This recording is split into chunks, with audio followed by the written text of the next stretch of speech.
pasti dia. Para perempuan manusia di dunia titisan surga, pasti dia anak-anak kita. Mereka cahaya penerang semesta, penuh irama gerakan dunia. Mari bersama hidupkan mereka, sayang setara sejahtera. Mengapa masih saja banyak kekerasan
berhati berlian, pasti dia. Para perempuan manusia di dunia titisan surga, pasti dia. Anak-anak kita, mereka cahaya penerang semesta, penuh irama gerakan dunia. Mari bersama hidupkan mereka, sayang setara sejahtera. Mengapa masih saja banyak kekerasan menimpa mereka di kota, di desa dan rumah kita? Cukup sudah, akhiri semua. Stop kekerasan pada perempuan. Stop kekerasan pada anak kita. Stop ketidakadilan untuk mereka. Bersama kita pasti bisa.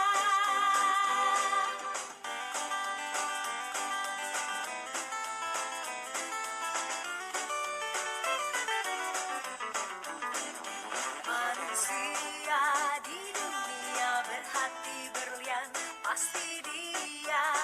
Para perempuan manusia di dunia titisan surga, pasti dia. Anak-anak kita, stop kekerasan pada perempuan. Stop kekerasan pada anak kita.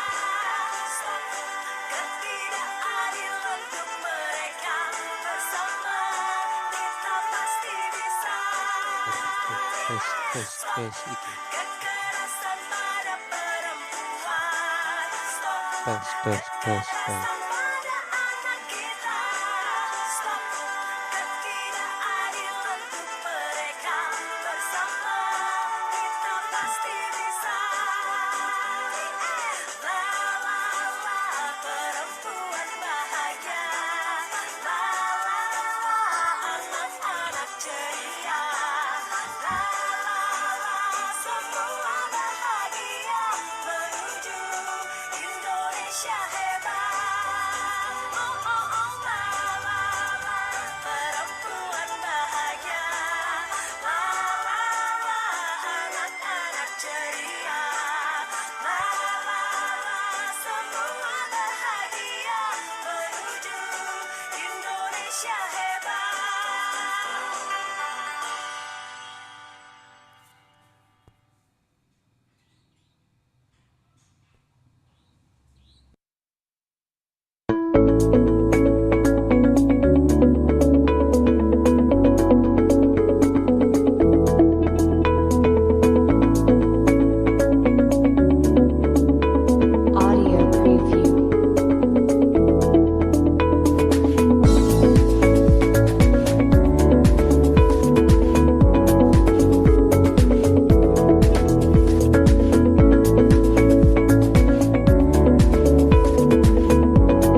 Cek apakah suaranya terdengar.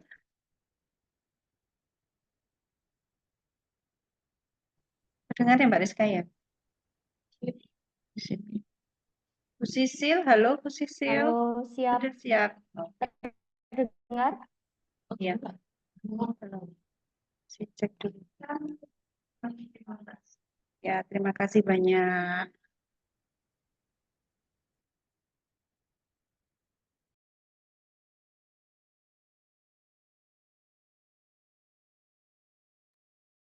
Mbak Rizka.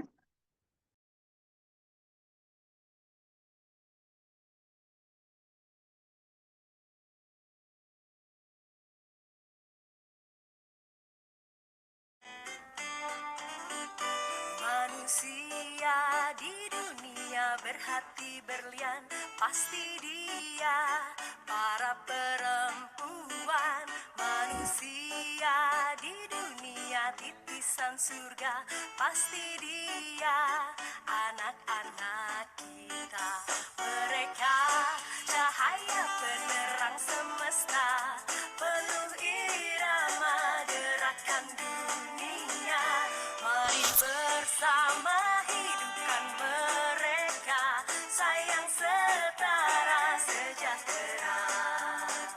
Tak mengapa masih saja banyak kekerasan menimpa mereka.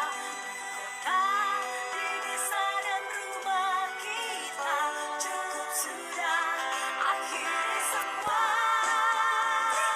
Stop kekerasan pada perempuan. Stop kekerasan pada anak kita.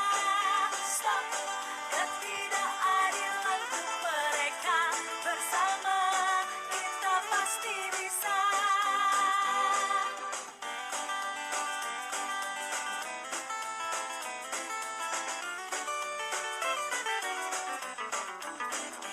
Manusia di dunia berhati berlian, pasti dia para perempuan. Manusia di dunia titisan surga, pasti dia anak-anak kita.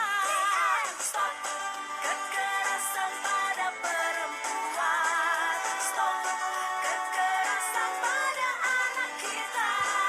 Stop ketidakadilan untuk mereka. Bersama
berhati berlian, pasti dia. Para perempuan, manusia di dunia titisan surga, pasti dia. Anak-anak kita, mereka cahaya penerang semesta, penuh irama gerakan dunia. Mari bersama hidupkan mereka, sayang setara sejahtera. Tak mengapa masih saja banyak kekerasan menimpa mereka di kota, di desa dan rumah kita. Cukup sudah, akhiri semua. Stop kekerasan pada perempuan. Stop kekerasan pada anak kita. Stop ketidakadilan untuk mereka. Bersama kita pasti bisa.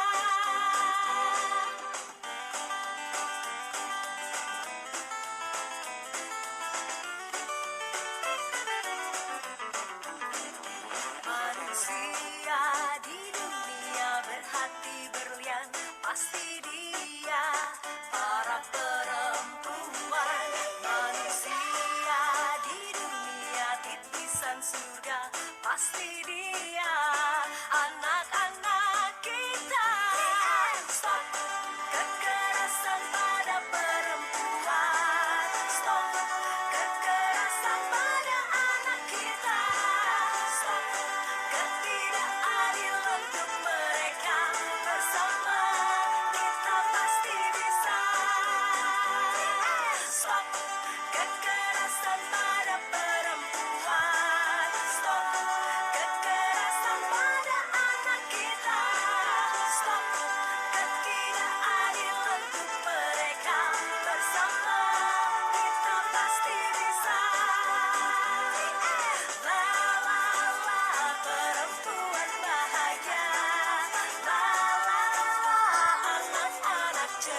Baik, Bapak Ibu yang berbahagia, kami ucapkan selamat datang di Jaring Ketsi Bincang Ringan Gender dan Inklusi seri kelima. Bapak Ibu, dapat kami sampaikan bahwa kegiatan pada hari ini atas kerjasama antara Dinas Sosial Pemberdayaan Perempuan dan Perlindungan Anak Kota Probolinggo dengan Diskominfo Kota Probolinggo. Sebelum memulai acara, kami akan membacakan terlebih dahulu tata tertib untuk mengikuti Jaring Ketsi. Mohon kepada panitia tampilkan.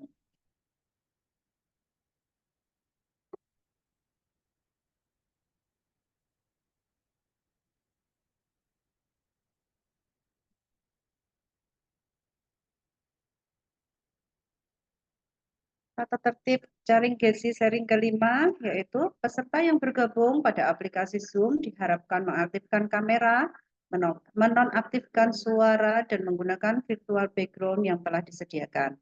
Harap memperhatikan etika dalam memberikan komentar pada kolom Zoom meeting.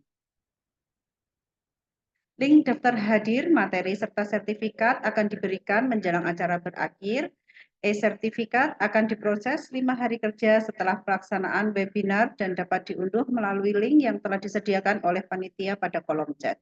Untuk konfirmasi dan informasi terkait dengan e-sertifikat dapat menghubungi via WA atas nama Amsori dan Deska.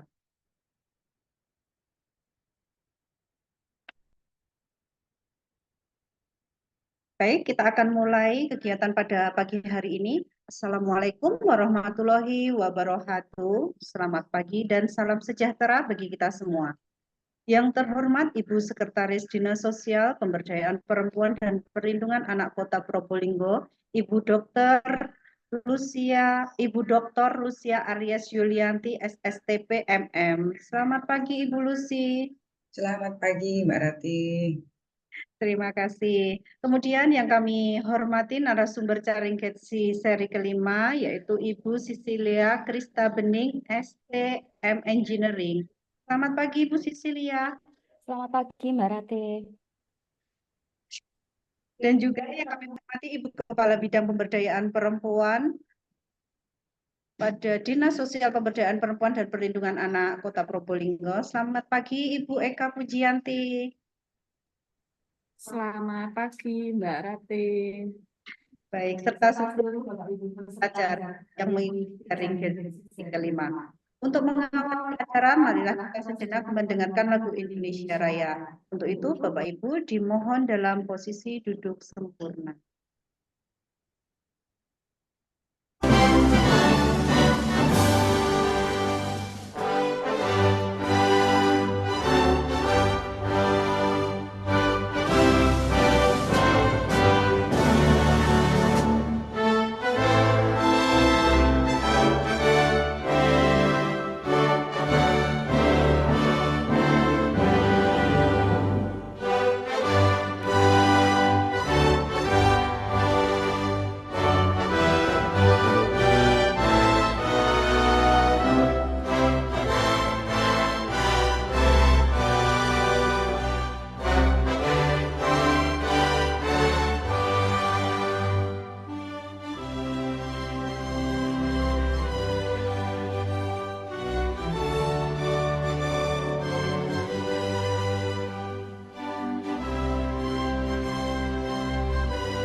Baik, Bapak Ibu hadirin yang berbahagia, untuk selanjutnya mari kita dengarkan sambutan sekaligus pembukaan dari Ibu Sekretaris Dinas Sosial Pemberdayaan Perempuan dan Perlindungan Anak Kota Probolinggo.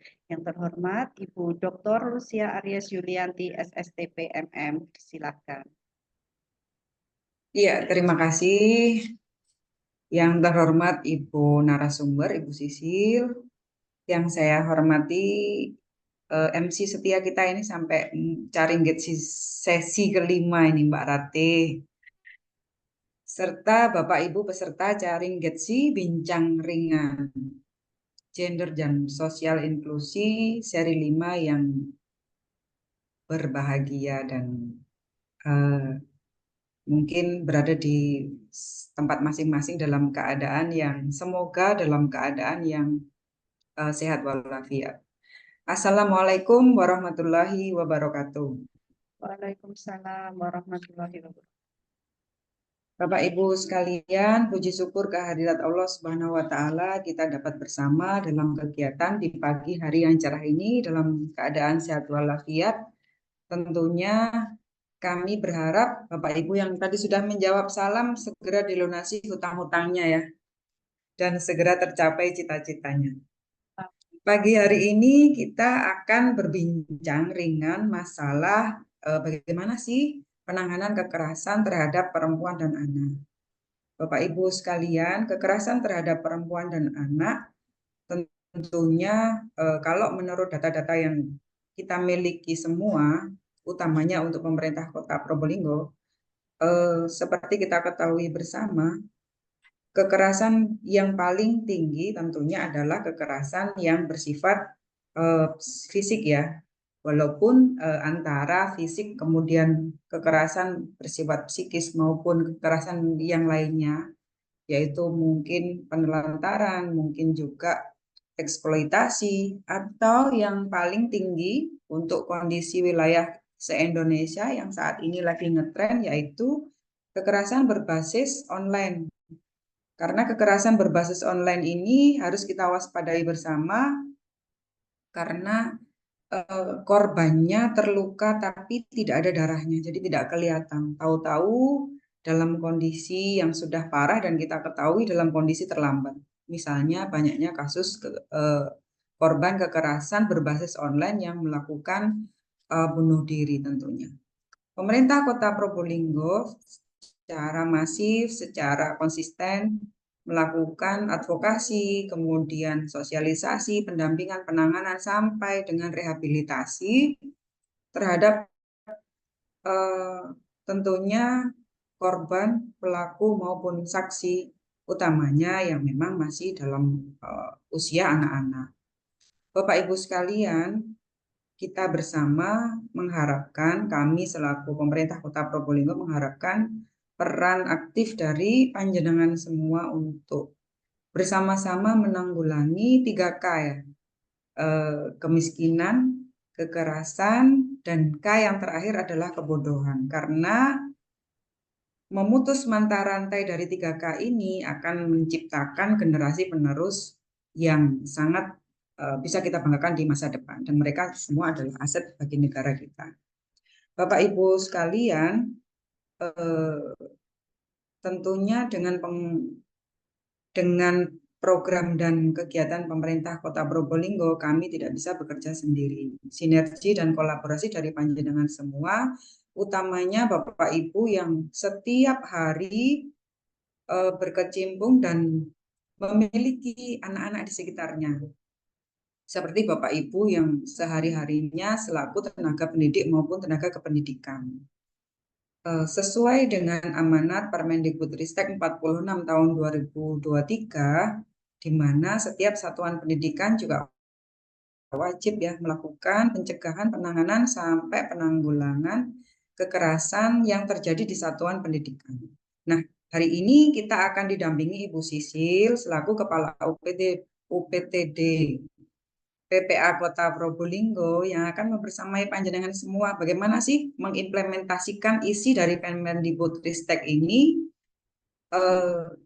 dalam sisi untuk panjenengan mencari rujukan terhadap kasus-kasus yang memang terjadi di seluruh satuan pendidikan. Karena ada beberapa kasus yang bisa diselesaikan lewat disiplin positif dan ada beberapa kasus yang panjenengan harus merujuk. Nah, merujuk ini bisa ke PPA Polres dan tentunya UPTD PPA Kota Probolinggo.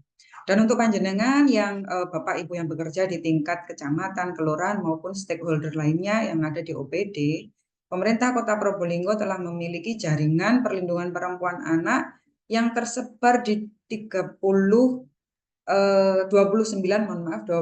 kelurahan dan 5 kecamatan, 34 lokasi ya.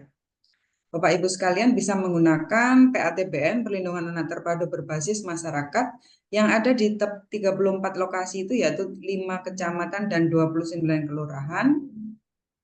Kemudian kita juga ada pos cinta, pos curhat ibu dan anak tercinta yang berada di 34 lokasi itu atau 29 kelurahan dan 5 kecamatan. Yang semuanya telah kami bekali dengan pengetahuan dan akses yang cukup untuk dapat menerima pengaduan, kemudian mensosialisasikan, melakukan pendampingan dan penanganan sampai di lini terbawah mulai dari kampung, RT, dan RW. Nah, apabila tidak bisa diselesaikan di skup yang paling bawah, kami memiliki UPTD PPA yang membersamai panjenengan semua untuk melakukan proses itu tadi, mulai dari pencegahan, advokasi, kemudian penanganan, sampai dengan pendampingan dan rehabilitasi. Mungkin itu beberapa hal yang dapat saya sampaikan. Terima kasih untuk Ibu narasumber pada pagi hari ini telah meluangkan waktunya. Terima kasih juga kepada Bapak Ibu sekalian yang telah bersama-sama dengan kami belajar bagaimana sih pendampingan, penanganan sampai dengan rehabilitasi kekerasan terhadap perempuan dan anak khususnya di Kota Probolinggo. Marilah kita sama-sama buka acara ini dengan bacaan Bismillah. Demikian pembukaan kegiatan ini. Semoga kegiatan pagi hari ini dirahmati Allah Subhanahu wa taala dan memberikan manfaat bagi kita semua. Stop kekerasan terhadap perempuan dan anak, perempuan berdaya, anak terlindungi, Indonesia maju. Wabillahi taufiq wal hidayah. Wassalamualaikum warahmatullahi wabarakatuh. Waalaikumsalam warahmatullahi wabarakatuh. Terima kasih Ibu Lucy atas sambutannya. Baik, Bapak Ibu, dapat kami sampaikan kembali bahwa untuk daftar hadir sudah disampaikan pada kolom chat. Silakan Bapak Ibu peserta untuk mengisi daftar hadir yang telah disediakan oleh panitia untuk mendapatkan e-sertifikat. Baik, kita akan melakukan sesi foto bersama. Silakan untuk Bapak Ibu mengaktifkan kamera. Mohon kepada panitia Mbak Rizka untuk fotokan ya. Baik, kita mulai. Saya hitung ya, 1, 2, 3. Berikutnya Mbak Rizka, 1, 2, 3. Senyum Ibu-Ibu, Bapak. Berikutnya 1, 2, 3. Satu kali lagi ya Mbak Rizka ya. 1, 2, 3.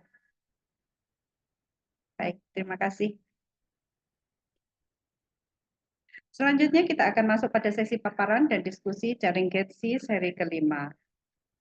Jaring GETSI merupakan inovasi dari Dinas Sosial Pemberdayaan Perempuan dan Perlindungan Anak Kota Probolinggo. Kegiatan jaring GETSI ini bertujuan sebagai sarana edukasi dan informasi kepada masyarakat mengenai kesetaraan gender dan sosial inklusi dalam pembangunan, sehingga masyarakat mengetahui dan memahami akses, partisipasi, kontrol, dan manfaat pembangunan dalam mewujudkan kesetaraan gender dan sosial inklusi. Jaring GETSI seri kelima kali ini mengambil tema penanganan kekerasan terhadap perempuan dan anak. Kekerasan terhadap perempuan dan anak merupakan pelanggaran hak asasi manusia yang meluas di dunia. Untuk menangani dan memberantasnya diperlukan solusi proaktif dan inovatif serta memerlukan kerjasama, sinergi, dan kolaborasi dengan semua pihak. Baik Bapak Ibu, tidak perlu panjang lebar lagi, kita akan mulai hari ini mengupas tentang penanganan kekerasan terhadap perempuan dan anak, dan sudah hadir narasumber yang sangat luar biasa pada pagi hari ini. Selamat pagi Bu Sisilia. Selamat pagi Mbak Rate, selamat pagi teman-teman semua. Mohon izin Ibu untuk membacakan CV terlebih dahulu. Ya, Baik, untuk narasumber pada pagi hari ini adalah Ibu Sisilia Bening, STM Engineering untuk pendidikan S1 menempuh di Universitas Brawijaya dengan Fakultas Perencanaan Wilayah dan Kota. Untuk S2 ada Magister Perencana Kota dan Daerah di Universitas UGM. Saat ini beliau menjabat sebagai Kepala UPTD PPPA pada Dinas Sosial Pemberdayaan Perempuan dan Perlindungan Anak Kota Probolinggo. Baik Ibu, mari kita dengarkan paparan dari Ibu Sisilia. Silakan Ibu untuk ruang menyampaikan paparan. iya, terima kasih banyak Mbak Rate. Mohon izin, Assalamualaikum warahmatullahi wabarakatuh. Selamat pagi dan salam sejahtera untuk kita semua. Senang sekali hari ini kita bisa bersama-sama saling bertukar informasi terkait dengan penanganan kekerasan terhadap perempuan dan anak. Sebagaimana tadi juga sudah sempat disampaikan oleh Ibu Sekretaris Dinas Sosial PPPA bahwa permasalahan kekerasan terhadap perempuan dan anak ini menjadi tanggung jawab bersama. Tidak bisa hanya menjadi tugas dari pemerintah saja. Perlu peran serta aktif, kepedulian dari seluruh elemen masyarakat agar kita bersama bisa bersinergi untuk mencegah tindak-tindak kekerasan terhadap perempuan dan anak, serta melakukan penanganan hingga pemulihan terhadap kasus-kasus kekerasan terhadap perempuan dan anak yang terjadi di sekeliling kita. Jadi hari ini saya ingin sekedar berbagi informasi, sharing terkait pentingnya perlindungan terhadap perempuan dan anak dari tindak-tindak kekerasan, bagaimana tindak-tindak kekerasan yang terjadi di sekeliling kita, lalu terkait juga upaya-upaya apa saja yang dapat dilakukan untuk pencegahan dan media-media untuk pelaporan dan penanganan kasus-kasus kekerasan terhadap perempuan dan anak yang ada di Kota Probolinggo. Mungkin bisa dibantu share paparan.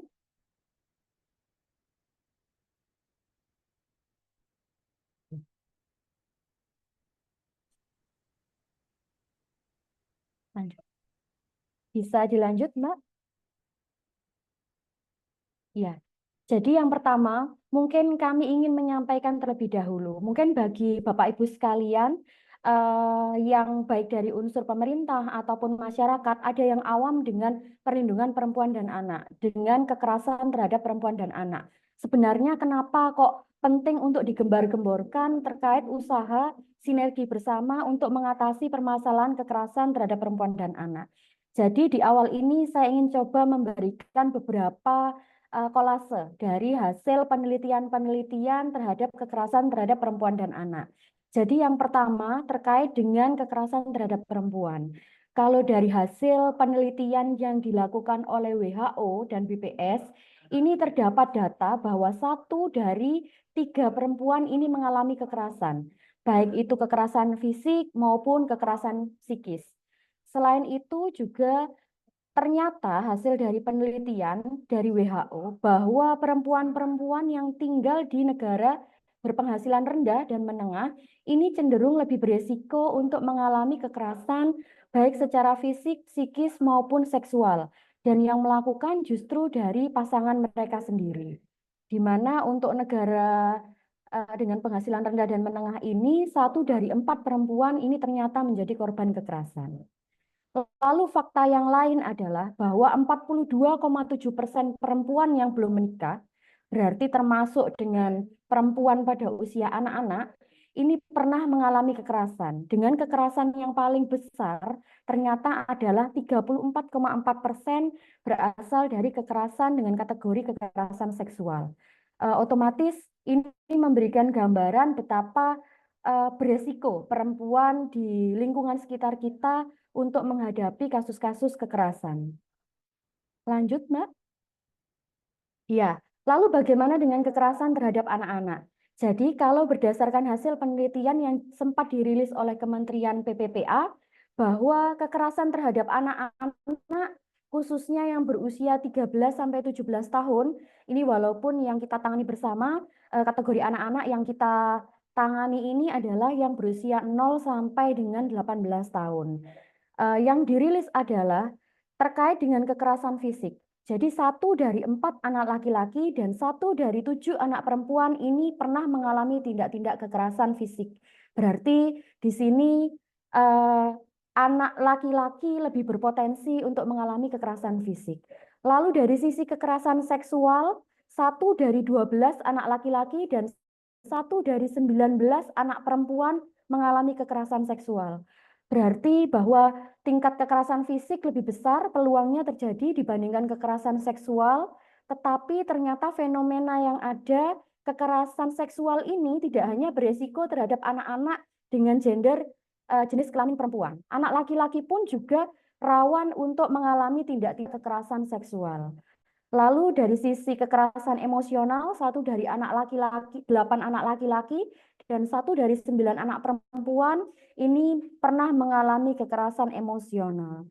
Jadi dari sini kita juga bisa menarik kesimpulan bahwa untuk anak-anak ini sangat rentan. Jika perempuan tadi dengan kisaran 1 dari 3 perempuan pernah mengalami kekerasan, untuk anak-anak pada kisaran 1 sampai 4 sampai 8 orang anak pernah mengalami kekerasan. Lanjut. Ya, lalu kalau ditanya, kenapa sih kok perlu untuk perlindungan perempuan dan anak? Kenapa sih kok digembar-gemborkan untuk perlindungan perempuan dan anak? Jadi untuk di negara kita sendiri, ini berdasarkan Undang-Undang 45, memang sudah ditegaskan bahwa negara menjamin perlindungan bagi seluruh rakyat, termasuk perempuan dan anak-anak. Yang dijamin ini melingkupi apa saja? Salah satunya yaitu bebas dari perlakuan yang bersifat diskriminatif, berhak mendapatkan perlindungan terhadap perlakuan yang bersifat diskriminatif. Ini berarti bahwa negara kita ini memang menjamin hak-hak bagi seluruh warganya. Jangan sampai ada orang-orang tertentu, kelompok-kelompok tertentu yang mendapatkan sikap-sikap yang diskriminatif, merugikan harkat dan martabatnya. Lalu kenapa kok perempuan dan anak yang menjadi fokus dan prioritas bagi perlindungan? Karena di sini perempuan dan anak ini merupakan kelompok yang dianggap rentan dan beresiko terhadap tindak-tindak kekerasan, terhadap perilaku-perilaku yang bersifat diskriminatif. Seperti kita ketahui, kekerasan terhadap perempuan ini lebih banyak disebabkan karena adanya gap gender. Jadi perbedaan kekuatan, pola pikir, dan lain-lain dari antara gender laki-laki dan gender perempuan yang menyebabkan perempuan lebih rawan dan kurang bisa membela dirinya jika terjadi tindak-tindak kekerasan dan perlakuan diskriminatif.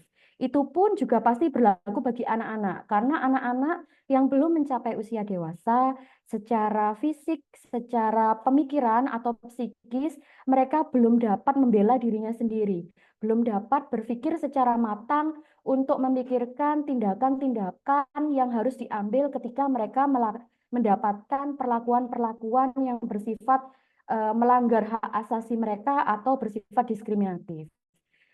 Selain itu, jika di Indonesia sendiri menggunakan dasar Undang-Undang 45, juga ada komitmen global yang sudah digaungkan bersama bahwa ada pemenuhan hak-hak dasar terhadap perempuan dan anak, dan selanjutnya juga ada undang-undang yang memang mengatur kebutuhan untuk perlindungan anak, karena anak ini menjadi kelompok yang paling beresiko dan rentan terhadap tindak-tindak kekerasan yang ada di lingkungan sekitarnya. Lanjut. Ya, lalu kalau di kota Probolinggo sendiri, sebenarnya bagaimana keterkaitan kebutuhan untuk pencegahan penanganan kekerasan terhadap perempuan dan anak ini? Jadi pencegahan dan penanganan kekerasan terhadap perempuan dan anak ini sudah selaras dengan misi pembangunan yang ada di kota Probolinggo, khususnya misi kedua, yaitu sumber daya manusia dan kesejahteraan sosial yang berkualitas. Hal ini terkait dengan manusianya bisa sejahtera, bisa berdaya, bisa meningkatkan kualitas hidupnya jika hak-hak dasarnya terpenuhi. selama hak-hak dasarnya belum terpenuhi, masih mendapatkan tindak-tindak kekerasan dan sifat-sifat diskriminatif dari lingkungan sekitarnya, maka sumber daya manusia ini dan kesejahteraan sosial ini juga tetap tidak akan dapat ditingkatkan kualitasnya. Karena itu menjadi salah satu prioritas pembangunan dari Kota Probolinggo. Lanjut. Ya, kalau dari strategi pembangunannya, memang penanganan kekerasan ini sudah mendapatkan perhatian khusus dari misi pembangunan kedua tadi, bahwa memang telah ditetapkan dalam strategi dan arah pembangunan Kota Probolinggo untuk meningkatkan penanganan kekerasan terhadap perempuan dan anak, keterlibatan perempuan dalam pembangunan, serta penguatan pemberdayaan perempuan. Jadi harapannya ketika perempuan dan anak ini terlindungi, mereka bisa memberdayakan dirinya sendiri, bisa meningkatkan potensi yang ada dalam dirinya sendiri untuk ikut berpartisipasi dalam pembangunan dan meningkatkan kesejahteraan sosial di lingkungan sekitarnya. Lanjut. Ya, lalu kenapa sih kok digembar-gemborkan sampai masif itu terkait dengan kekerasan terhadap perempuan dan anak? Jadi memang kekerasan terhadap perempuan dan anak ini kalau diibaratkan adalah seperti fenomena gunung es. Jadi di luar kelihatan adem ayem, tidak ada masalah, semua terkendali, tapi sebenarnya di balik itu banyak tindak-tindak kekerasan yang tidak terlaporkan, yang tidak tertangani. Entah masyarakatnya merasa malu, menganggap bahwa kekerasan ini merupakan permasalahan internal di keluarga khususnya yang tidak boleh diekspos ke luar, sehingga mereka juga tidak melakukan usaha untuk memperjuangkan hak-haknya, untuk menindaklanjuti kasus-kasus kekerasan yang dialami. Lalu jika ini dibiarkan, sebenarnya efeknya seperti apa? Kenapa kok perlu semua bersatu padu, bersinergi untuk mencegah dan memutus mata rantai kekerasan ini? Jadi yang pertama, bahwa pelaku biasanya adalah orang yang telah dikenal atau dekat dengan korban. Jadi persentase pelaku kekerasan yang berasal dari orang luar yang tidak dikenal oleh korban ini persentasenya sangat kecil. Ketika pelakunya adalah orang terdekat dan orang yang telah dikenal, maka peluang untuk terjadi kekerasan berulang dalam jangka waktu yang lama ini akan semakin besar. Karena itu perlu kepedulian untuk memutus mata rantai kekerasan tersebut. Lalu yang kedua, ini mendatangkan trauma yang berkepanjangan. Pada jangka panjang, kecenderungannya adalah orang yang pernah mendapatkan kekerasan atau mendapatkan sikap-sikap diskriminatif, ini pada masa depan atau pada suatu waktu, dia tanpa sadar juga pada akhirnya menjadi pelaku kejahatan yang serupa, menjadi pelaku tindak-tindak kekerasan yang serupa karena ada trauma-trauma yang tidak tertangani. Terlihat di luar baik-baik saja, ternyata ada penyimpangan-penyimpangan secara mental, psikis, secara sikap pada lingkungan sosial yang lebih besar, yang akhirnya juga menyebabkan dia tidak dapat melakukan aktualisasi diri dengan lebih baik, berdampak pada kehidupannya di waktu yang akan datang. Lalu yang ketiga, bahwa kekerasan ini bisa terjadi kepada siapapun, dimanapun, dan kapanpun. Jadi tidak mengenal usia, tidak mengenal tempat, tidak mengenal waktu. Mungkin kalau orang Jawa mengistilahkannya bahwa kalau tiba apes, ya bisa terjadi pada siapa saja dan di mana saja. Pada beberapa kasus yang pernah kami tangani, ada sempat anak sekolah, biasanya kalau sekolah ini diantar jemput oleh orang tuanya, karena orang tuanya sudah berusaha melindungi anak ini dari segala tindak-tindak kejahatan, pada suatu saat pulang pagi.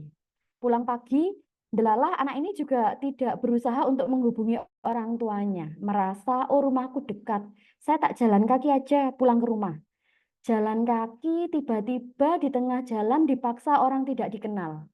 Dihentikan oleh orang tidak dikenal, diajak keluar untuk ikut, akan diantar ke rumah, diberikan iming-iming ini dan itu, akhirnya dia ikut, tidak bisa membela dirinya, tidak bisa mengambil keputusan dengan cepat terhadap perilaku kejahatan dari orang yang tidak dikenal.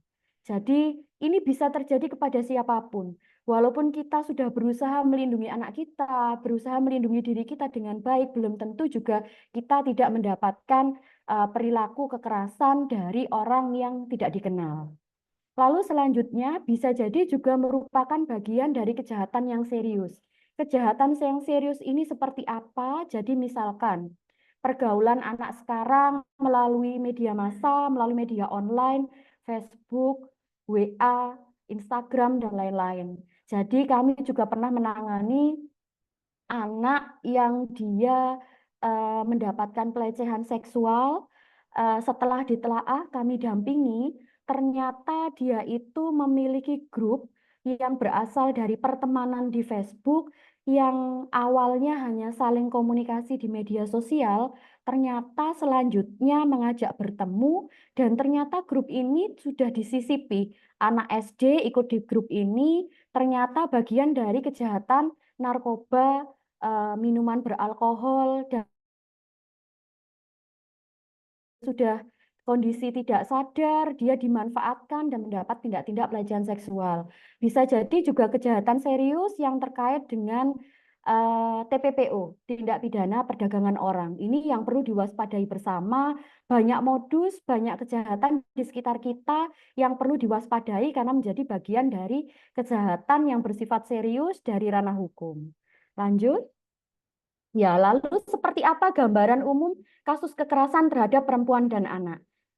Lanjut dulu ya. Mungkin bagi sebagian Bapak Ibu sekalian menganggapnya bahwa kekerasan ini lebih identik dengan fisik saja, tapi tidak berkaitan dengan hal-hal yang selain fisik. Jadi kalau didefinisikan sebenarnya kekerasan ini tidak hanya terkait dengan fisik, tapi juga psikis, seksual, penelantaran, dan ancaman yang menyebabkan adanya kesengsaraan, terampasnya kemerdekaan atau hak-hak seseorang. Jadi ruang lingkupnya sangat luas, intinya yang bisa menimbulkan kesengsaraan dan terampasnya hak-hak dari orang dimaksud. Lanjut dulu. Ya, lalu bentuk-bentuk kekerasannya seperti apa? Kalau yang non-fisik ini seperti apa? Jadi kalau fisik terkait dengan anggota tubuh sudah terlihat jelas ya, mulai dari memukul, menampar, mendorong, penculikan pun yang terkait dengan menghalangi akses fisik seseorang, penyekapan ini juga termasuk dalam tindak kekerasan fisik. Lalu kekerasan psikis ini biasanya yang terkait dengan rasa, ada penghinaan, memaki, mengancam, memutus akses hubungan dengan keluarga. Ini juga masuk kekerasan psikis. Contohnya apa? Biasanya yang sering kami tangani adalah ketika orang tua sudah bercerai. Bercerai, lalu terjadi perebutan hak asuh anak, terjadi penghalangan akses terhadap hak orang tua kepada anak, hak anak kepada kasih sayang dan perhatian dari orang tua. Lalu ada intimidasi, isolasi. Lalu kekerasan seksual ini juga semakin marak di Kota Probolinggo pun yang kelihatannya adem ayem, ternyata kasus kekerasan seksualnya juga termasuk tinggi, mulai dari memaksa hubungan seksual, penyerangan seksual, pencabulan, dan perkosaan. Lalu ada penelantaran, meninggalkan keluarga tanpa memberikan nafkah lahir dan batin. Ini juga semakin banyak kasusnya terjadi di Kota Probolinggo. Lalu ada kekerasan lainnya. Kekerasan lainnya ini misalkan eksploitasi ekonomi, pengucilan, black campaign, atau TPPO, tindak pidana perdagangan orang. Eksploitasi ekonomi ini yang semakin marak, misalkan pada anak-anak. Jadi pada anak-anak mungkin Bapak Ibu sekalian kalau jalan-jalan di jalan besar atau di lingkungan perumahan, sekarang ini semakin melihat fenomena-fenomena misalkan anak yang sepulang sekolah atau malam hari ini naik sepeda atau jualan di pinggir jalan sampai malam hari. Ini pada beberapa kami dampingi, ada yang memang anak dari kondisi keluarga yang kurang mampu, jadi mereka memang dengan kesadaran pribadi ingin membantu meningkatkan taraf hidup keluarganya. Tapi pada beberapa kasus, anak ini dipaksa oleh keluarga, oleh orang-orang terdekatnya, padahal secara ekonomi juga tergolong menengah, bukan yang sangat tidak mampu untuk melakukan pekerjaan berdagang ya khususnya ini agar menghasilkan keuntungan yang lebih besar karena menganggap bahwa kalau anak-anak yang berjualan ini lebih menguntungkan begitu. Ini yang termasuk dari ekonomi. Lanjut. Ya, lalu penyebab-penyebab kekerasan terhadap perempuan dan anak. Sangat banyak penyebab kekerasan dari tindak-tindak kekerasan yang terjadi pada perempuan dan anak. Mulai dari permasalahan psikis dari pelaku, tidak hanya pelaku juga, tapi permasalahan psikis dari korban pun juga ikut berperan serta memicu terjadinya tindak-tindak kekerasan. Misalkan apa? Kalau dari pelaku jelas ya ketidakstabilan emosi, pola pikir yang menyimpang. Kalau terhadap korban ini biasanya terkait dengan kemampuan perempuan atau anak tersebut untuk menganalisis situasi yang berbahaya atau merugikan dirinya. Selain itu juga terkait dengan kemampuan perempuan dan anak tersebut untuk mengambil keputusan ketika dia dihadapkan pada situasi diskriminatif, perampasan hak-hak, atau tindak-tindak kekerasan yang lainnya. Lalu yang kedua, ini juga terkait dengan stigma masyarakat kita, asas-asas patriarki, bahwa sebagian kelompok masyarakat kita juga masih menganggap posisi laki-laki dan perempuan ini tidak setara, bahwa perempuan harus nurut dengan laki-laki, yang berkuasa adalah laki-laki, bahwa anak tugasnya adalah hanya sekedar nurut dengan apa yang sudah ditatakan oleh orang tua.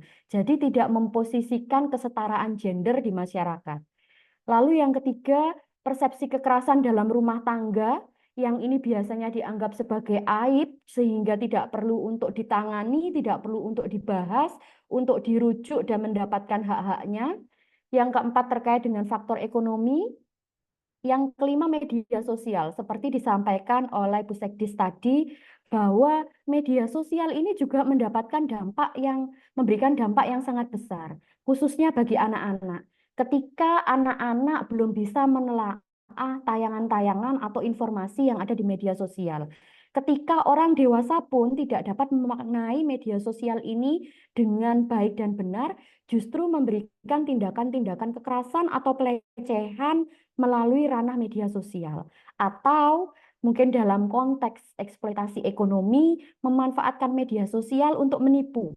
Jadi misalkan info pekerjaan, usia sekian sampai sekian, berpenampilan menarik, dipekerjakan pada pabrik atau apa.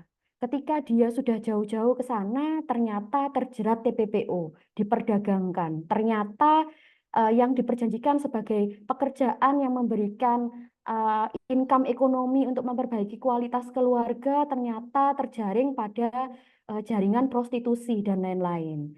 Lalu ada pernikahan usia dini, ini juga perlu dicermati bersama karena terjadinya pernikahan usia dini ini pada kondisi mental anak yang belum stabil, ini juga akan menimbulkan permasalahan kekerasan-kekerasan dalam rumah tangga. Lalu juga permasalahan lingkungan sekitar. Dari berbagai penyebab kekerasan yang ada, dari berbagai penelitian yang pernah dilakukan oleh berbagai lembaga, ternyata yang paling berkontribusi terhadap permasalahan-permasalahan kekerasan terhadap perempuan dan anak ini adalah ketidakberdayaan secara ekonomi. Jadi justru ketika perempuan, anak, keterikatan secara ekonominya besar, walaupun mengalami tindak-tindak kekerasan, biasanya tidak berkenan untuk dibantu, untuk melaporkan, untuk mendapatkan hak-haknya, untuk keluar dari perilaku-perilaku diskriminatif ini karena ada ketergantungan ekonomi terhadap pelaku. Ini yang juga perlu diwaspadai bersama, bagaimana memberdayakan perempuan, khususnya perempuan, ini yang menjadi tugasnya bidang PP selaku inisiator dari acara Caring Getsi ini, bagaimana memberdayakan perempuan, jadi dia bisa mandiri, jadi ketika dia mendapatkan tindak-tindak kekerasan, dia tidak mengalami ketakutan untuk melaporkan, untuk memperjuangkan hak-haknya dengan alasan bahwa kalau saya terlepas dari dia, maka saya tidak bisa hidup. Ini yang menjadi masalah sosial kita bersama. Lanjut. Nah, lalu gambaran seperti apa di Kota Probolinggo? Sebenarnya kekerasannya seperti apa? Jadi untuk tahun 2023, tahun 2023 yang kami tangani melalui UPT DPPA, ini sebanyak 52 kasus kekerasan. Yang paling banyak berada di wilayah Kanigaran dan Mayangan. Mungkin ini juga dipengaruhi kondisi demografi kepadatan penduduk yang cukup tinggi di wilayah perkotaan, Mayangan dan Kanigaran, sehingga juga pasti memicu permasalahan sosial di lingkungan masyarakat ini lebih tinggi. 52 kasus kekerasan ini jika dipilah, yang paling besar justru adalah kekerasan terhadap anak-anak, sebanyak 29 kasus. Dari kekerasan-kekerasan ini, yang paling dominan jenis kekerasannya apa? Ternyata fisik dan psikis. Jadi psikis ini menempati urutan pertama, 25, lalu yang fisik ini 24, tipis antara fisik dan psikis. Apakah terbedakan? Tidak. Biasanya kalau mengalami kekerasan fisik, ini juga mengalami kekerasan secara psikis. Jadi tidak hanya mengalami satu jenis kekerasan, satu orang bisa mengalami beberapa jenis kekerasan. Lanjut, untuk data tahun 2024, jadi dari data kami tahun 2024 sampai dengan bulan Juni, jadi sampai dengan tengah tahun, kasus kekerasan yang kami alami kalau sebelumnya hanya 52, tadi 52 kasus untuk tahun 2023, ternyata sampai dengan tengah tahun saja di 2024, ini jumlah kasusnya sudah mencapai 30 kasus. Berarti ada peningkatan jumlah kasus yang ditangani oleh UPTD PPA, di mana kasus kekerasan terbesar justru masih berada pada anak-anak, sebanyak 16 kasus. Betapa anak-anak ini pada kondisi yang rentan dan berisiko untuk mengalami tindak-tindak kekerasan. Lalu fenomenanya seperti apa dari jenis-jenis kekerasannya? Ternyata ada pergeseran bentuk-bentuk kekerasan yang terjadi di Kota Probolinggo. Kalau sebelumnya psikis dan fisik yang menjadi bentuk kekerasan dominan, ternyata pada tahun 2024 ini bergeser menjadi tetap psikis di usia di kategori yang pertama 33,33%, tetapi yang kedua justru kekerasan seksual. Ini menyebabkan pemahaman kita bahwa kita perlu melindungi perempuan dan anak-anak dari tindak-tindak kekerasan seksual, karena ternyata kasus-kasus kekerasan seksual ini semakin meningkat.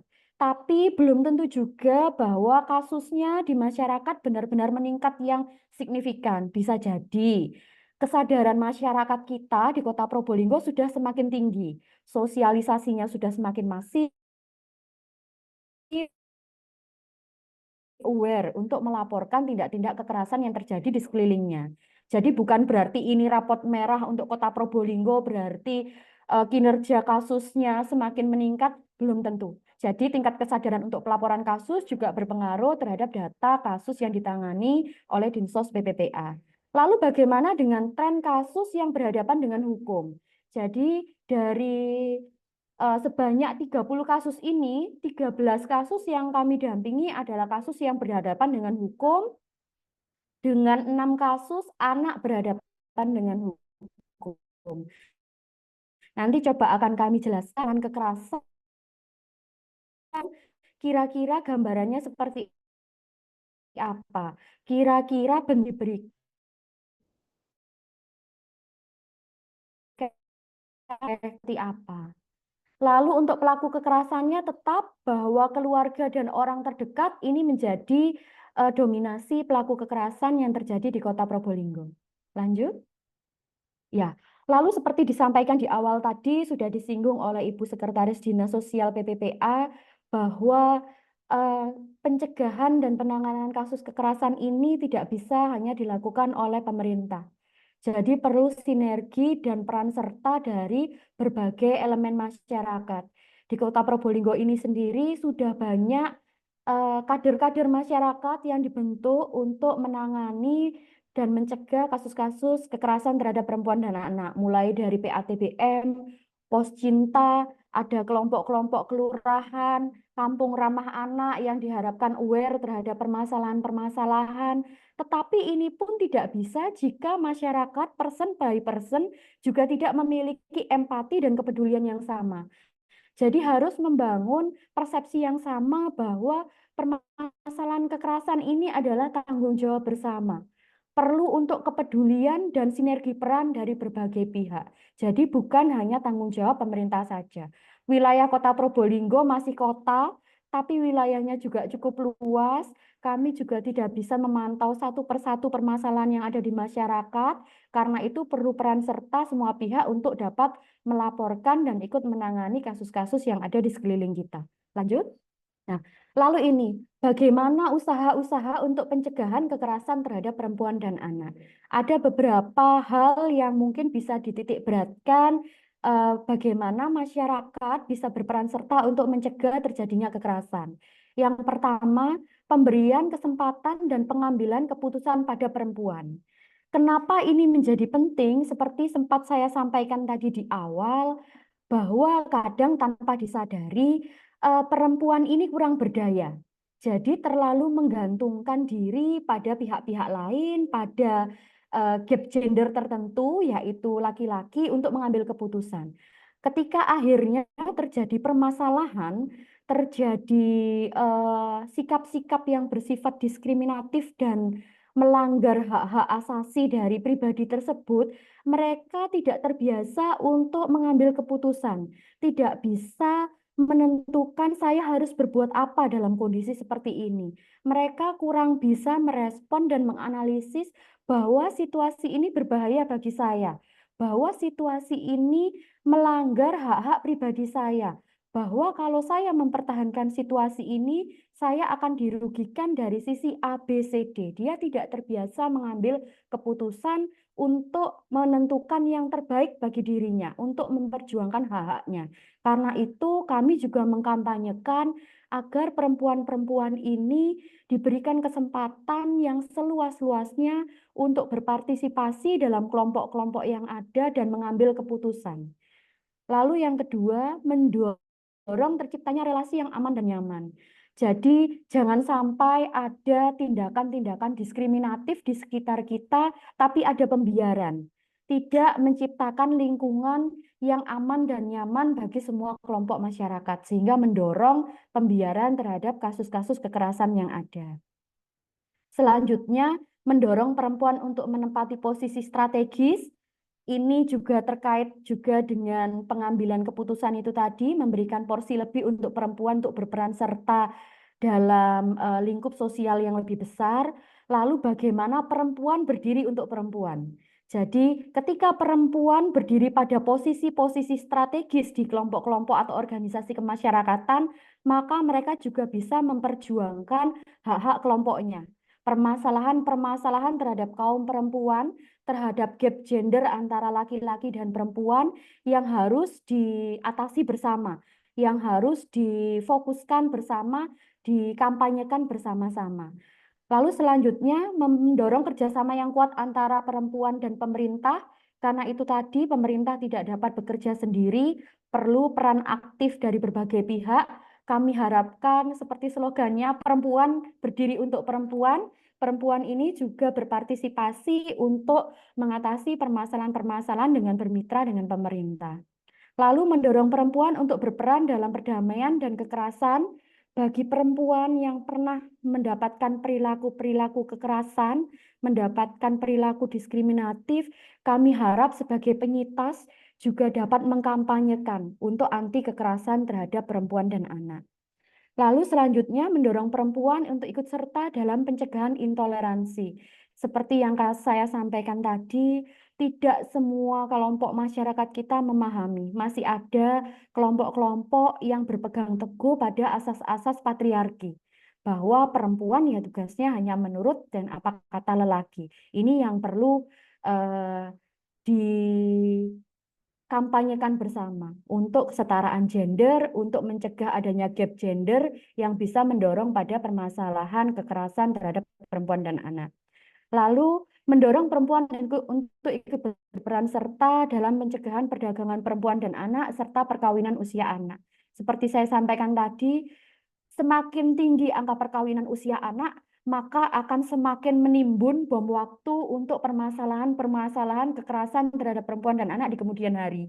Karena ketika mereka menikah dalam usia dini, belum memiliki pemikiran yang matang, maka ini juga akan menimbulkan banyak permasalahan dalam rumah tangga, termasuk juga pola asuh yang dia terapkan menyikapi situasi ketika dia sudah memiliki anak.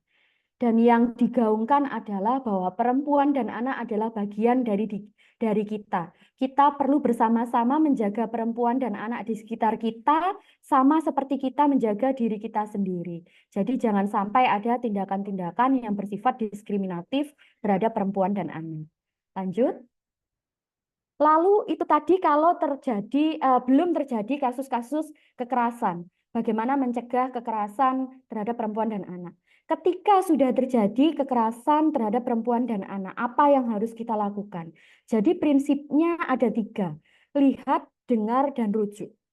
Lihat, dengar, dan rujuk ini muaranya adalah bagaimana kita masing-masing menumbuhkan kepedulian dan empati. Ketika ada kasus kekerasan, misal tetangga kita sering cekcok suami istri. Lalu kita sering melihat tetangga kita keluar yang perempuan dalam kondisi luka-luka lebam. Tetangga sekitar tahu, tapi tidak berusaha untuk merangkul, tidak berusaha untuk membantu, memberikan rujukan atau penanganan terhadap permasalahan yang terjadi. Ini juga kita berarti tidak memiliki kepedulian dan empati sosial. Kami berharap masing-masing pribadi, masing-masing orang punya kepedulian. Jika melihat ada hal-hal yang seperti ini, coba dengar, diajak omong, kira-kira ada apa, kira-kira masalahnya apa, lalu memberikan rujukan. Kalau ada masalah seperti ini, apa tidak sebaiknya melapor ke sini, apa sebaiknya diperiksakan atau bagaimana. Jadi menumbuhkan kepedulian untuk melihat, mendengar, dan merujuk terhadap kasus-kasus kekerasan yang terjadi di sekitar kita. Merujuknya pun misal, saya tidak mau yang berurusan dengan pemerintah. Untuk Kota Probolinggo sendiri sudah banyak seperti disebutkan oleh Bu Sekdis tadi, kader-kader yang ada, relawan-relawan yang ada di masyarakat. Ada Poscinta, Pos Curhat Ibu dan Anak. Lalu ada PATBM, Perlindungan Anak yang berbasis masyarakat. Ada kelompok-kelompok aktivis masyarakat, mungkin PSM atau lain-lain. Ini yang bisa menjadi media untuk sharing permasalahan, untuk membantu mengatasi, memediasi permasalahan-permasalahan, senyampang permasalahan itu tidak masuk permasalahan besar yang masuk ranah hukum dan lain-lain yang bisa difasilitasi oleh masyarakat itu sendiri. Lanjut. Nah, lalu bagaimana jika kekerasan itu sudah terjadi pada lingkup yang besar? Pada kasus yang kekerasan yang berat, menimbulkan luka fisik, lalu pada kasus-kasus penelantaran anak, pada kasus-kasus pelecehan seksual, tindak pidana kekerasan seksual atau yang berhadapan dengan hukum. Larinya kemana? Ini kami juga mengkampanyekan layanan-layanan dari UPTD PPA. Jadi UPTD PPA ini UPTD Perlindungan Perempuan dan Anak. Ini memang unit pelaksana teknis daerah yang memberikan layanan bagi perempuan dan anak yang mengalami masalah kekerasan, diskriminasi, perlindungan khusus, dan masalah lainnya. Layanannya apa saja? Kami punya 6 jenis layanan. Jadi yang pertama pengaduan masyarakat. Bahwa ketika ada orang yang mengalami tindak-tindak kekerasan seperti yang saya sampaikan di awal tadi dengan bentuk-bentuk kekerasan tersebut, semua berhak melaporkan untuk mendapatkan keadilan, untuk mendapatkan penanganan kasus. Apakah harus dari yang bersangkutan, dari korban dan keluarga yang melaporkan? Tidak. Jadi semua pihak, seluruh unsur masyarakat bisa melaporkan tindak-tindak kekerasan yang terjadi kepada kami. Ini seluruh unsur masyarakat ini siapa saja? Kami juga pernah mendapatkan pelaporan kasus dari kelurahan, dari kader-kader kelurahan, lalu ditindaklanjuti melalui unsur pemerintah kelurahan. Pernah mendapatkan pelaporan kasus juga dari puskesmas pada saat ada yang mengakses layanan kesehatan tapi terindikasi bahwa yang bersangkutan mendapatkan tindak-tindak kekerasan atau terdapat trauma akibat tindak-tindak kekerasan yang terjadi. Ini semua unsur masyarakat juga boleh melaporkan kepada kami. Ada beberapa kelompok relawan juga yang secara aktif ini melaporkan ke kami ada kasus begini, nanti kami yang akan menindaklanjuti. Jadi yang kedua terkait dengan penjangkauan korban. Penjangkauan korban ini dalam hal apa? Jadi dalam hal korban atau penerima manfaat tidak dapat mengakses layanan secara langsung. Misal, disabilitas, dia sulit untuk datang ke kantor untuk melaporkan secara langsung kepada kami. Maka kami yang akan mendatangi ke lokasi korban dan keluarga. Lalu jika yang melapor seperti yang saya sampaikan tadi bukan dari yang bersangkutan, jadi dari masyarakat sekitar atau dari pemberi layanan lainnya, atau mungkin dari malah pihak sekolah. Ini kami yang akan menjangkau korban, yang akan datang langsung ke korban untuk melihat duduk perkara, atau juga bisa kami melakukan penjangkauan juga ke pihak-pihak terkait dengan kasus. Jadi misalkan sengketa terhadap hak anak yang melibatkan perusahaan, ini kami juga pernah melakukan fasilitasi penjangkauan kepada perusahaan selaku pihak yang terkait dengan duduk perkara permasalahan kasus. Lalu ada pengelolaan kasus ini bergantung pada kebutuhan intervensi atau layanan kasusnya. Jadi tiap kali pengaduan korban, pengaduan kasus, ini biasanya akan diasesmen terlebih dahulu untuk merunut kronologis kasus, lalu kami akan menentukan kebutuhan-kebutuhan rencana intervensi dan layanan untuk mengatasi permasalahan kekerasan dimaksud. Ini lingkup pengelolaan kasusnya apa saja, jadi bisa dalam bentuk pemeriksaan medis jika terdapat luka-luka atau terdapat permasalahan kesehatan terhadap korban, pendampingan psikolog, ini untuk pemulihan trauma, untuk merunut kronologis permasalahan kasus, lalu juga ada bantuan-bantuan spesifik untuk pemulihan korban, pendampingan hukum, dan lain-lain, tergantung pada jenis permasalahan kasusnya. Lanjut. Lalu yang keempat, penampungan sementara. Penampungan sementara ini apa? Jadi kami di UPTD Perlindungan Perempuan dan Anak memiliki fasilitas rumah aman. Jadi ketika korban mendapatkan kekerasan, korban biasanya ada ibu dan ada anak saja yang ditelantarkan, yang mendapat kekerasan fisik dan merasa terancam, mengganggu keselamatan, tidak berani untuk pulang, tidak memiliki tempat untuk dituju. Ini biasanya akan kami berikan layanan penampungan dan perlindungan sementara menggunakan fasilitas rumah aman yang ada pada UPTD PPA. Bagi kasus-kasus yang bermitra dengan kepolisian pun ketika sudah melakukan pelaporan, biasanya kan masih trauma, terguncang, belum ingin kembali ke rumah, belum dapat kembali ke lingkungan sosialnya, perlu untuk menenangkan diri, ini juga kami berikan layanan penampungan sementara. Lalu yang kelima, mediasi. Ini harapan kami kalau bukan masuk ranah hukum, maka akan kami selesaikan dengan mediasi secara kekeluargaan untuk mencari kesepakatan penyelesaian kasus antar pihak-pihak yang terkait dengan kasus. Lalu yang keenam, pendampingan korban. Ini untuk memastikan kebutuhan pelayanan korban terpenuhi. Seperti saya sampaikan di awal tadi, misal berhadapan dengan hukum. Yang paling banyak terjadi adalah orang tidak mau melaporkan karena merasa saya takut. Nanti kalau saya berhadapan dengan hukum, saya harus bagaimana? Kayak saya harus melaporkan ke kepolisian, nanti saya harus apa? Saya takut dengan kepolisian, saya takut dengan pengadilan. Saya harus seperti apa? Jangan khawatir. Ketika tindak-tindak kekerasan yang terjadi ini masuk dalam ranah hukum, maka kami dari UPTD PPA akan memberikan layanan pendampingan. Jadi kasus pendampingan hukum, pendampingan korban terhadap pihak-pihak terkait. Jadi misalkan mengalami masalah hukum, ya akan kami dampingi mulai proses penyidikan di kepolisian, proses persidangan di pengadilan negeri ataupun pengadilan agama, termasuk konsultasi dan untuk mendapatkan hak-haknya dengan komunikasi dan pendampingan dengan kejaksaan. Ini akan kami fasilitasi sepenuhnya. Jadi jika korban dan keluarga merasa saya khawatir untuk melapor karena jika berhadapan dengan hukum, saya adalah orang awam, saya khawatir tidak tahu dan tidak mengerti harus bertindak apa, maka akan kami dampingi dari sisi hukum.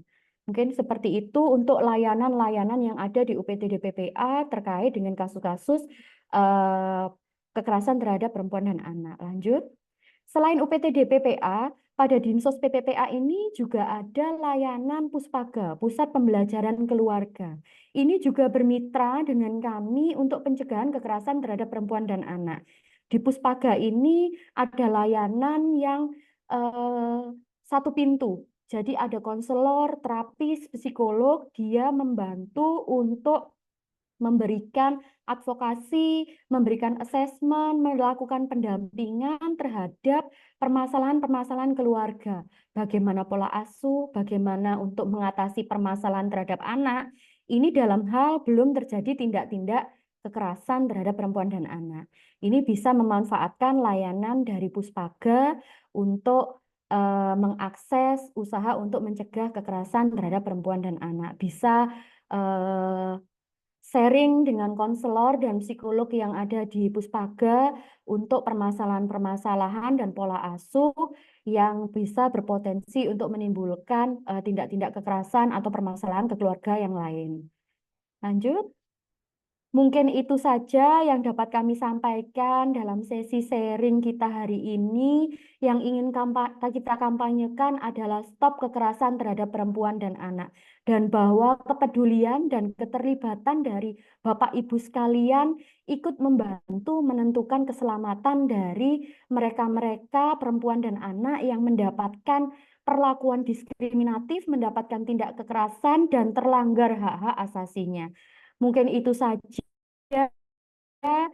dari kami kembalikan lagi ke moderator. Terima kasih. Ya, atas materi kesempatannya yang sangat luar biasa untuk kita semua. Baik, Bapak Ibu sekalian, ingatkan kembali Bapak Ibu peserta dapat mengisi daftar hadir pada link yang telah disediakan oleh panitia.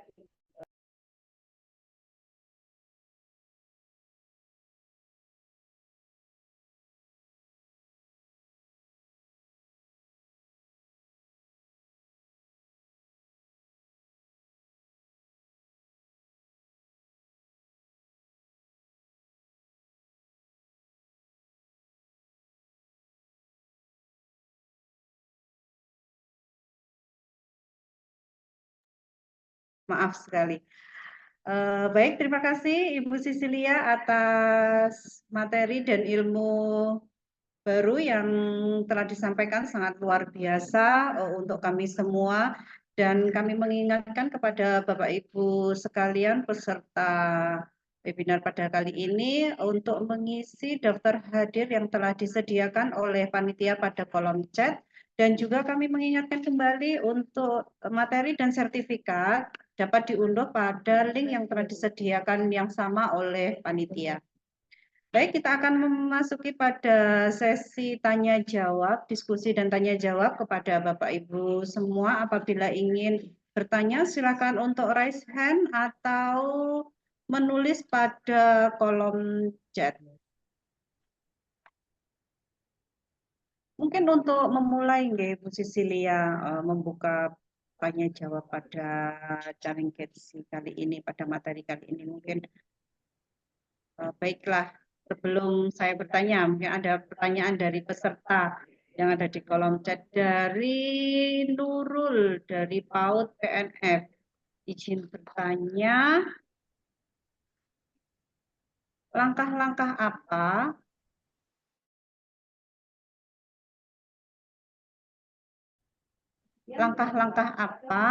yang dilakukan jika ada fenomena gunung es yang terjadi di sekolah? Nah, ini mungkin begini, sebenarnya banyak sekali persoalan-persoalan kekerasan terhadap anak yang ada di sekolah, akan tetapi tidak terekspos gitu nggih, atau belum ini menjadikan fenomena gunung es. Nah, ini untuk langkah-langkah yang akan dilakukan apa ini? Iya, terima kasih banyak. Pertanyaan yang cukup menarik juga mungkin ini dialami oleh banyak sekolah karena memang waktu jam sekolah anak ini kan panjang ya. Anak menghabiskan sekian jam dari 24 jam satu hari ini di lingkungan sekolah. Malah bagi kami gerbang pertama untuk melaporkan, untuk mengidentifikasi permasalahan-permasalahan tindak-tindak kekerasan terhadap anak ini justru berawal dari lingkungan sekolah. Jadi yang seperti yang saya sampaikan tadi, lihat, dengar, dan rujuk.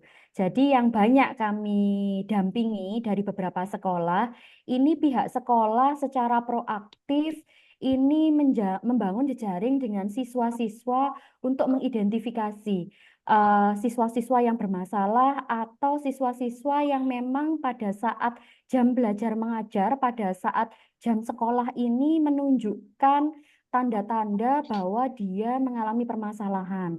Misalkan tidak dapat bersosialisasi dengan temannya, cenderung menarik diri dari pergaulan, tidak dapat berkonsentrasi terhadap program belajar mengajar dari sekolah, lalu atau malah istilahnya menjadi troublemaker.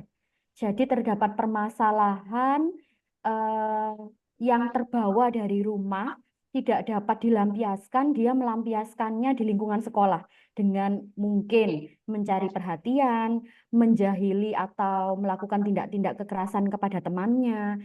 Ini biasanya kalau dari kami juga dari Dinsos PPPA, dari UPTD dan bidang pengarus utamaan hak anak, bidang PA, ini bekerja sama dengan sekolah untuk mengedukasi jika terdapat permasalahan-permasalahan terhadap anak yang seperti itu, setelah didampingkan dengan guru BK, ini dapat dirujuk ke Puspaga.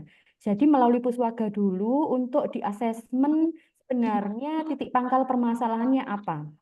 Ketika memang terjadi tindak-tindak kekerasan, maka nanti dari Puspaga ini akan merujuk ke kami di UPTD PPA. Atau mungkin dari sekolah sendiri sudah bisa mengidentifikasi, oh anak ini mendapatkan kekerasan dari orang tuanya.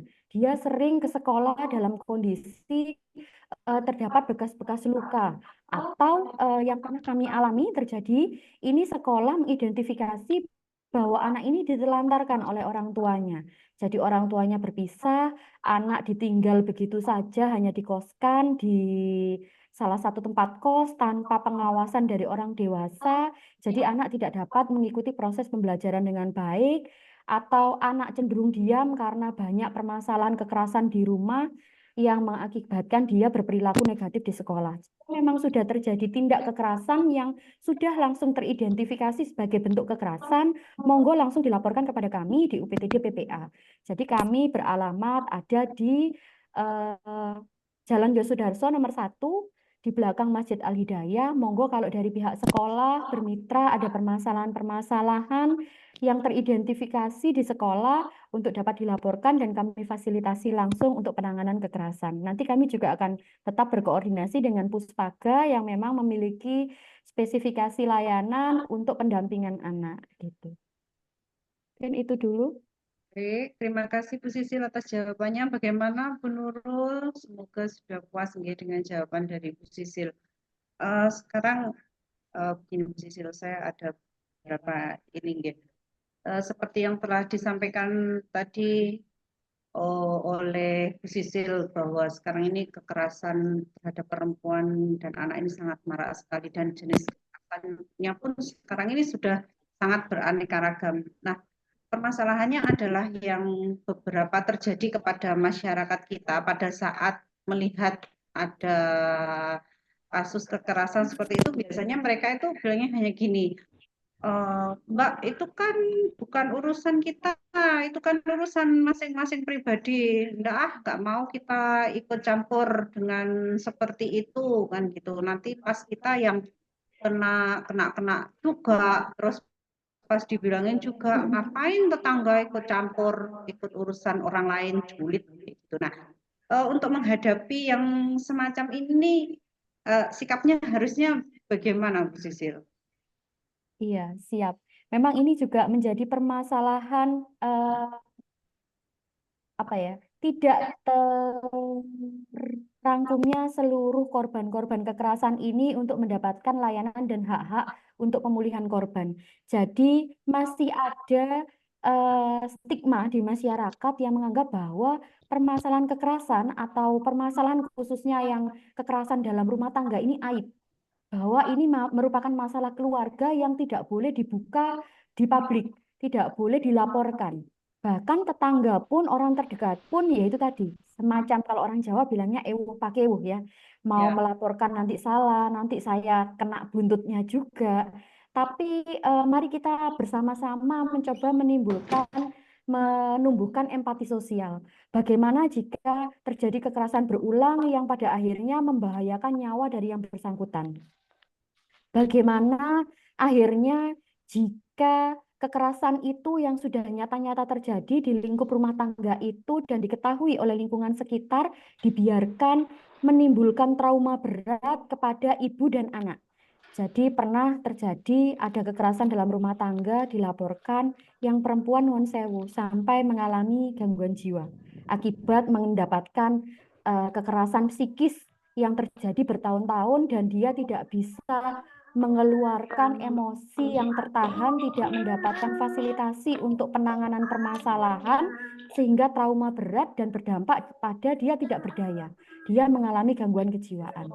Pada akhirnya anak tidak memiliki tumbuh kembang yang baik sesuai dengan usianya. Anak menjadi berperilaku menyimpang dan lain-lain. Ini yang perlu kita tumbuhkan empati ini bersama-sama. Kalau yang dikhawatirkan ini masalah rumah tangga, saya tidak ingin nanti pada akhirnya saya tercatut dalam permasalahan ini. Jangan khawatir. Kalau Bapak Ibu melaporkan kepada kami, bukan berarti kami juga menyatakan dengan gamblang yang melaporkan adalah si A, si B, si C. Kami menjaga identitas dan kerahasiaan dari pelapor. Yang kami fokuskan adalah menangani korban, memberikan hak-hak korban, mendampingi korban sampai dengan pemulihan trauma pasca kekerasan. Jadi yang perlu dipahamkan adalah jika kekhawatiran untuk pelapor nanti akan tersangkut paut, jangan khawatir, kami menjaga kerahasiaan identitas pelapor. Lalu yang kedua, mari menumbuhkan empati bersama. Jangan sampai kita yang tahu ada permasalahan itu tidak memikirkan keselamatan dan efek jangka panjang dari kekerasan yang terjadi terhadap korban. Mungkin itu saja. Terima kasih. Iya. Jadi ini ya Bu Sisil ya, sangat dirahasiakan juga ya, baik itu pelapor maupun korban, ini identitasnya akan tetap dirahasiakan ya Bu ya. Iya, siap. Nggak sampai orang lain tahu gitu kan, Tidak. takutnya kita sebagai saya yang melaporkan misalnya gitu, saya yang melaporkan. Nah, ini takutnya wah nanti identitas saya ini apa namanya bisa kebuka nanti ya kayak gitu. Ternyata sangat dilindungi juga nggih kerahasiaan dari Siap. pelapornya. Jadi jangan Iya. khawatir Bapak Ibu, kalau ada kasus-kasus kekerasan silakan bisa dilaporkan ke UPTD maupun di Puspaga. Identitas pelapor sangat dilindungi untuk dirahasiakan. Baik Ibu Sisil, sekarang ada pertanyaan dari kolom chat dari Ibu Murni. Pertanyaannya adalah bagaimana cara penanganan siswa ABK pada sekolah umum? Karena mengingat ABK kan bervariasi. Beberapa anak ABK yang tanpa disadari sudah memakai kekerasan kepada teman-temannya di sekolah. Nah, ini bagaimana Bu Sisil? Karena kan kadang-kadang anak ABK itu dalam melakukan itu kan nggak sadar ya Bu Sisil, blok gitu aja. Tapi kan itu mungkin di luar kendali dia, mungkin seperti itu Bu Sisil. Bagaimana Bu Sisil? Iya, terima kasih. Untuk yang ABK ini memang kasus khusus nih, karena memang ada hal-hal yang berbeda dari anak-anak seusianya. Karena ada perbedaan baik itu dari segi fisik ataupun dari segi psikis dari anak tersebut. Kalau layanan terhadap ABK ini lebih ke arah puspaga. Jadi di puspaga ada psikolog, ada konselor, ada terapis yang memang juga diarahkan untuk ABK yang membantu mengatasi permasalahan-permasalahan dari anak berkebutuhan khusus. Jadi saran kami, kalau terkait dengan ABK, kita tidak bisa sepenuhnya menyalahkan yang bersangkutan. Bukan berarti dia melakukan tindak kekerasan seperti yang tadi disampaikan oleh Mbak Rate, berarti dia menjadi pelaku yang harus diproses. Belum tentu, karena memang dia memiliki keterbatasan-keterbatasan yang berbeda dengan anak-anak seusianya. Otomatis pendekatannya pun, penanganannya pun berbeda. Harus didampingi oleh memang terapis yang memang sudah kompeten, memiliki sertifikasi terkait anak berkebutuhan khusus dimaksud. Untuk Kota Probolinggo sudah ada layanannya melalui Puspaga. Monggo kalau sekolah terdapat permasalahan untuk ABK ini bisa berkonsultasi, mengakses layanan dan gratis nggih, dengan melalui Puspaga. Akan tetapi misal ini terjadi, kami juga pernah beberapa kali bermitra dengan sekolah melaporkan kasus bullying. Jadi bullying antar siswa yang dilaporkan oleh orang tua. Orang tua dari siswa yang tidak terima karena anaknya mendapatkan perilaku-perilaku diskriminatif atau bullying dari teman-teman sejawatnya. Ini bisa melalui kami, nanti akan kami fasilitasi mediasi baik dengan pihak sekolah ataupun dengan antar keluarga dari siswa yang bersangkutan. Tapi kalau terkait penanganan, terus terapi, penelaahan terhadap ABK dimaksud, kami menyarankan menggunakan fasilitas layanan bersertifikasi yang ada di Puspaga untuk ABK. Mungkin itu saja, terima kasih. Ya, begitu Bu Murni. Bagaimana? Apakah masih ada yang ditanyakan? Silakan menanyakan kembali di kolom chat apabila atau raise hand apabila masih terdapat keterangan yang dirasa masih kurang memuaskan. Selanjutnya Bu Sisil, pertanyaan dari Ibu Mudajana menanyakan tentang permasalahan apa saja sih yang bisa ditangani di Puspaga. Iya. Terima kasih.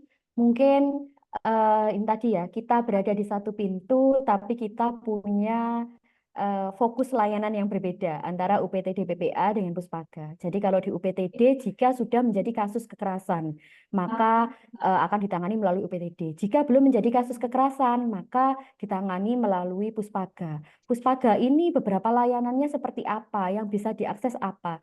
Jadi di Puspaga ini ada konselor, terapis, dan psikolog. Jadi yang membantu untuk memperkuat peran keluarga untuk pembelajaran keluarga melalui pendidikan bagi orang tua. Jadi untuk konselor dan terapis serta psikolog ini, konselor dan psikolog ini khususnya membantu jika ada permasalahan terhadap anak, misal seperti kecanduan gadget, perilaku menyimpang pada anak, lalu permasalahan keluarga yang dapat mengganggu tumbuh kembang anak, ini bisa melalui pendampingan konselor dan psikolog yang ada di Puspaga. Lalu juga ada layanan untuk tumbuh kembang anak. Jadi ini ada terapis juga, seperti yang tadi kami sampaikan, terapis bersertifikat. Jika ada anak yang ABK mengalami gangguan tumbuh kembang, butuh untuk diterapis, ini bisa mengakses layanan pada Puspaga dan gratis. Jadi kalau dulu kita tidak punya Puspaga ini, kalau mau terapi-terapi untuk ABK, biasanya kan mengakses layanan di luar kota, yang harganya juga termasuk besar. Untuk 1 jam layanannya saja untuk terapisnya sekian ratus ribu, belum perjalanan keluar kota. Alhamdulillah Kota Probolinggo sudah memiliki Puspaga, ada terapis untuk anak dengan gangguan tumbuh kembang, anak ABK, jadi bisa dirujuk untuk memanfaatkan layanan secara gratis pada Puspaga. Jadi jika belum terjadi permasalahan kekerasan, mengakses layanannya melalui Puspaga. Gitu. Terima kasih. Ya, begitu tadi jawabannya Bu Mudajana. Jadi silakan monggo kalau warga, khususnya warga Kota Probolinggo nggih, yang ingin melakukan konsultasi ataupun ada permasalahan-permasalahan dengan anak ataupun dengan keluarga ataupun terkait dengan perempuan, terutama kesehatan mental perempuan juga silakan bisa memanfaatkan fasilitas yang ada di Puspaga Kota Probolinggo dan itu adalah gratis. Tidak lupa untuk apabila bingung, Mbak, alamatnya Puspaga di mana sih? Nah, monggo silakan Puspaga ada di Jalan Slamet Riyadi nomor 18. Tepatnya di depannya kampus Setia Bayu Angga atau dulu lebih dikenal dengan Taman Baca. Monggo silakan Bapak Ibu sekalian, khususnya warga Probolinggo bisa untuk mengakses pelayanan yang disediakan oleh pemerintah Kota Probolinggo, terutama terkait dengan perlindungan anak dan perempuan secara gratis di sana. Selanjutnya Ibu